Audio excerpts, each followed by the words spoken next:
sommes ravis de t'accueillir lors de nos journées nationales d'études des puéricultrices et des puériculteurs qui auront lieu à Angers les 15, 16 et 17 juin.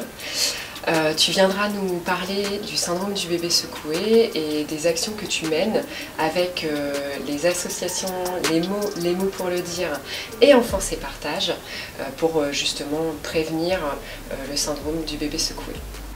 Alors déjà je vais revenir sur le syndrome du bébé secoué qui est un traumatisme crânien infligé ou non accidentel et qui fait plus d'une victime par jour en France. Donc c'est un syndrome qui arrive, qui survient quand un adulte excédé face aux pleurs d'un nourrisson va le secouer violemment pour le faire taire et va le mettre KO, mais va surtout avoir des conséquences dramatiques pour l'enfant qui peuvent aller jusqu'au décès de l'enfant.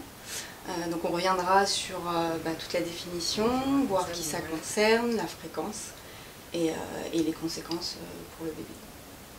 Donc justement Aude, depuis plusieurs mois tu travailles sur cette campagne que tu as menée avec le secrétaire d'État Adrien Taquet pour prévenir sur le syndrome du bébé secoué. Peux-tu nous en dire un petit peu plus?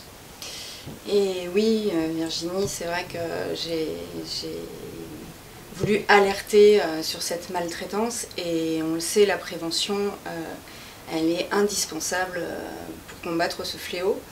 Et vous, infirmiers et infirmières puéricultrices, vous êtes clés dans cette prévention.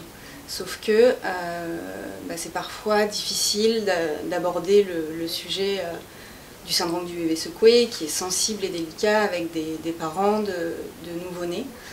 Donc il faut dépasser une certaine peur et je pourrais vous donner quelques outils pour pouvoir en parler sereinement avec des jeunes parents et tout adulte amené à garder un tout petit. Et puis une dernière chose aussi, c'est votre rôle dans le repérage de cette maltraitance, parce qu'il y a des signes qui vont alerter et il ne faut pas les rater. Il y en a un certain nombre et c'est de votre responsabilité aussi de protéger les enfants en cas de suspicion. Si vous aussi, vous voulez tout savoir sur le syndrome du bébé secoué, avoir ces clés dont Aude nous parle, rejoignez-nous les 15, 16 et 17 juin à Angers. Les deux associations seront également présentes sur le salon exposant pour répondre à toutes vos questions.